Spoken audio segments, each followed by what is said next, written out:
Hi learners, welcome back to जिज्ञासा की। और आज की इस वीडियो में हम सीखने वाले हैं डबल कॉलम कैश बुक। आज की इस वीडियो में हम डबल कॉलम कैश बुक के साथ साथ कॉन्ट्रा एंट्री क्या होती है और कॉन्ट्रा एंट्री को डबल कॉलम कैश बुक में कैसे रिकॉर्ड किया जाता है ये सीखने वाले हैं। डबल कॉलम कैश बुक को बेहतर तरीके से सीखने के लिए हमने एक क्वेश्चन लिया है। क्वेश्चन में कुछ ट्रांजेक्शन है, इन ट्रांजेक्शन को हम डबल कॉलम कैश बुक में रिकॉर्ड करेंगे। सीखते हैं कैसे डबल कॉलम कैश बुक में किसी भी ट्रांजेक्शन को रिकॉर्ड किया जाता है। डबल कॉलम कैश बुक में हमने दो कॉलम लिए हैं, एक कैश का कॉलम लिया है और एक बैंक अकाउंट का कॉलम लिया है। ठीक, स्टार्ट करते हैं। सबसे पहले हमारे पास ट्रांजेक्शन है 1 मार्च के दिन, कैश इन हैंड और bank balance. Cash in hand है 4000 रुपए और बैंक बैलेंस है 8000 रुपए। याद रखना, कैश और बैंक ये दोनों रियल अकाउंट की तरह काम करते हैं, अर्थात कैश का बैलेंस और बैंक अकाउंट का बैलेंस हमेशा कैश बुक में डेबिट साइड रिकॉर्ड किया जाएगा। तो फर्स्ट अगर हम बात करें कैश बुक के बारे में, तो कैश बुक में जितना भी पैसा आएगा, रिसीव होगा, जितना भी बिजनेस में पैसा रिसीव होगा, उस रिसीट्स को हम डेबिट साइड रिकॉर्ड करते हैं। और जितना भी बिजनेस से पेमेंट किया जाएगा, उस पेमेंट को हम हमेशा किस साइड रिकॉर्ड करेंगे? क्रेडिट साइड रिकॉर्ड करते हैं। सो 1 मार्च के दिन हमारे पास में कैश बैलेंस है 4000 रुपए का और बैंक में बैलेंस है हमारे पास 8000 रुपए का। ये हमारे पास बैलेंस है। और याद रखना, डेबिट साइड हमेशा टू लिखा जाता है और क्रेडिट साइड हमेशा बाय रिकॉर्ड लिखा जाता है। सबसे पहले 1 मार्च के दिन हमारे पास बैलेंस है और इस बैलेंस को हम क्या करेंगे? पिछले मंथ से ब्रॉट डाउन करके लाएंगे। इसीलिए टू बैलेंस ब्रॉट डाउन लिखेंगे, 4000 कैश अकाउंट और 8000 बैंक बैलेंस। इसके बाद जो नेक्स्ट ट्रांजेक्शन है वो है 2 मार्च के दिन। 2 मार्च के दिन क्या हुआ? Wages paid. हमने 300 रुपए की वेज अर्थात मजदूरी का भुगतान किया। जब हम पेमेंट करते हैं तो उस पेमेंट का रिकॉर्ड हम रखते हैं किस साइड? Credit side. याद रखना, अगर हम कैश पेमेंट देंगे तो कैश वाले कॉलम में रिकॉर्ड करेंगे और अगर हम बैंक से पेमेंट करेंगे तो उसे बैंक वाले कॉलम में लिखेंगे। इस ट्रांजेक्शन में 2 मार्च वाले में हमने वेज पेड की है, लेकिन हमें इस सवाल में हमें कहीं पर भी ऐसा नहीं लिखा है कि इस वेज का पेमेंट हमने कैश किया है या बैंक। अगर इस तरह से कुछ मेंशन नहीं है स्पेसिफिक, तो हम इसे कैश ट्रांजेक्शन ही कंसीडर करेंगे। ठीक, इसीलिए वेज पेड को हम 300 रुपीज कैश की तरफ रिकॉर्ड करेंगे। ठीक, और उसका अकाउंट क्या बनेगा? By wages account. Clear? Next transaction की बात करें तो नेक्स्ट ट्रांजेक्शन ओकर होता है 5 मार्च के दिन। 5 मार्च के दिन हम क्या करते हैं? गुड्स खरीदते हैं और जो गुड्स हमने खरीदा उसका हम पेमेंट करेंगे चेक के थ्रू। गुड्स हमने खरीदा है 4000 रुपए का, तो हम यहाँ पेमेंट करेंगे और पेमेंट करेंगे हम चेक के माध्यम से। और इसीलिए इस 4000 की एंट्री कहाँ होगी? बैंक वाले कॉलम में होगी। याद रखना, पेमेंट इधर रिकॉर्ड किया जाएगा और रिसीट्स इधर। अगर बिजनेस से पेमेंट होगा कैश तो कैश कॉलम में, बैंक से होगा तो बैंक वाले कॉलम में। ठीक, 5 मार्च के दिन हमने क्या खरीदा? माल खरीदा है, तो इसकी एंट्री बनेगी by purchase account. Clear? Complete. अब अगला ट्रांजेक्शन बढ़ते हैं। नेक्स्ट ट्रांजेक्शन है 6 मार्च के दिन। 6 मार्च के दिन क्या है? Received a cheque from Shyam, the cheque deposited in the bank.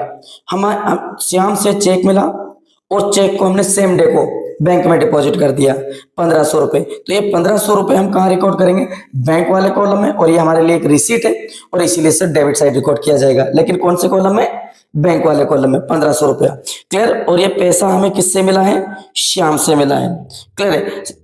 तो हम यहाँ पर रिकॉर्ड करेंगे श्याम का नाम। और ये ट्रांजेक्शन कितनी तारीख को हुआ है? 6 मार्च को, तो मैं लिखूंगा 6 मार्च। क्लियर? टोटल 1500 रुपए का हुआ। अब नेक्स्ट ट्रांजेक्शन की तरफ बढ़े तो नेक्स्ट ट्रांजेक्शन ओकर होता है 8 मार्च के दिन। 8 मार्च के दिन हमने क्या करा? Paid to Vinay through cheque 1000 rupees. हमने विनय को 1000 का पेमेंट किया चेक के माध्यम से। जब हम चेक के माध्यम से पेमेंट करेंगे तो पेमेंट है, पेमेंट किधर रिकॉर्ड की जाएगी? Credit side.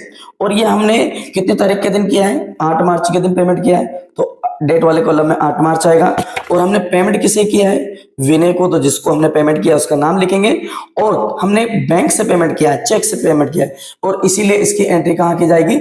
बैंक वाले कॉलम में की जाएगी। कुल कितने रुपए का पेमेंट हुआ है? 1000 रुपीज का। नेक्स्ट ट्रांजेक्शन की ओर बढ़ते हैं। नेक्स्ट ट्रांजेक्शन ओकर होता है मार्च 9 और इस दिन हमारे पास कैश सेल्स होती है 1200 रुपए की। अब अगर कैश सेल होगी तो सिंपल सी बात है 1200 रुपए की हमें रिसीट्स होगी, अर्थात 1200 रुपए हमें रिसीव होंगे और जो भी पैसा रिसीव होगा उसे हम रिकॉर्ड करेंगे डेबिट साइड। और ये क्या करा? हमने सेल्स किया है, इसीलिए हम सेल्स अकाउंट लिखेंगे। और हमें कैश सेल्स हुई है, नगद पैसा मिला है, और इसीलिए कैश की एंट्री कैश वाले कॉलम में की जाएगी। नेक्स्ट ट्रांजेक्शन की तरफ बढ़े तो नेक्स्ट ट्रांजेक्शन ओकर होता है 10 मार्च के दिन। 10 मार्च के दिन हम क्या करते हैं, विड्रॉ करते हैं cash from bank for office use.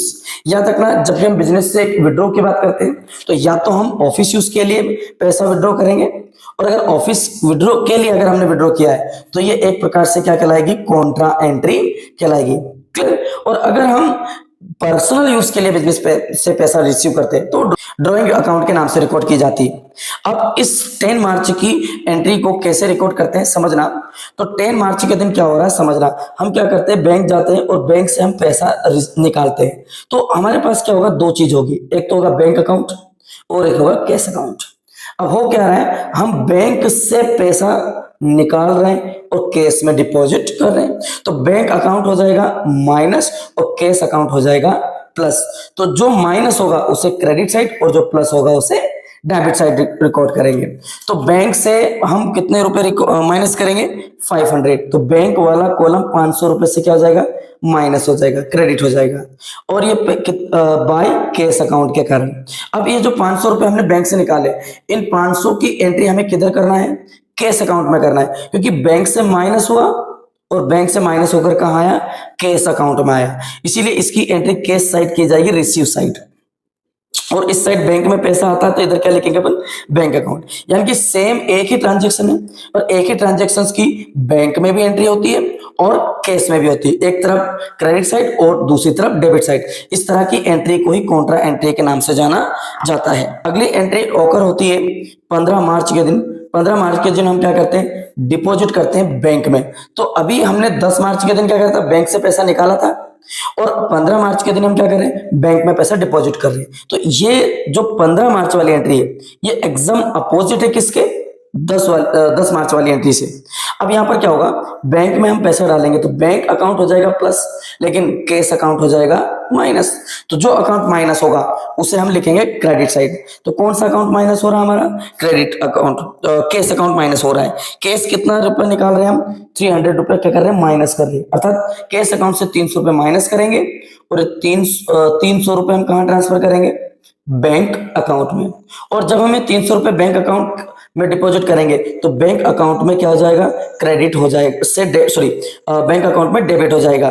Clear. कितनी मार्च की बात है, 15 मार्च की, है ना। और ये बैंक में पैसा आया, कहां से आया, कैश अकाउंट से हमने पैसा ट्रांसफर किया बैंक अकाउंट में, और यहाँ पर हमारा कैश अकाउंट माइनस हुआ क्योंकि हमने बैंक अकाउंट में डिपॉजिट किया। सेम डेट की एंट्री है 15 मार्च की, यह एक कॉन्ट्रा एंट्री है। क्लियर।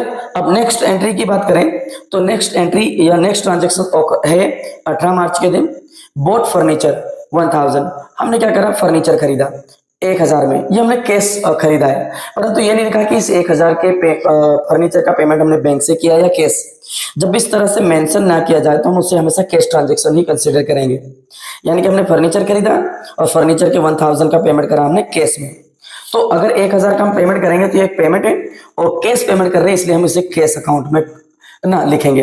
तो 1000 का पेमेंट होगा, क्यों होगा, क्योंकि हमने फर्नीचर खरीदा है, तो फर्नीचर अकाउंट के कारण है ना 1000 रुपए का पेमेंट होगा।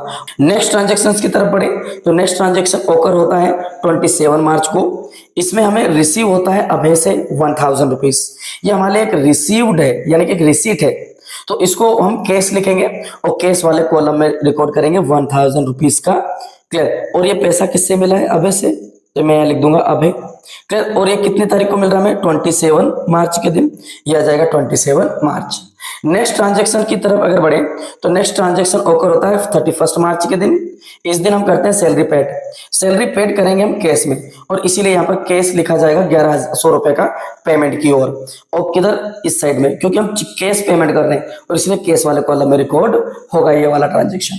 कितनी तारीख को है ये, 31 मार्च को, बाय सैलरी के नाम से, यहां पर लिख देंगे बाय सैलरी अकाउंट। क्लियर। अब हमें जितने भी हमारे मार्च में ट्रांजेक्शंस होते हैं, हमने सारे ट्रांजेक्शंस को डेबिट और क्रेडिट साइड रिकॉर्ड कर लिया। अब जो नेक्स्ट काम हमें करना है वो नेक्स्ट काम ये है कि हमें दोनों साइड का टोटल कर देना है।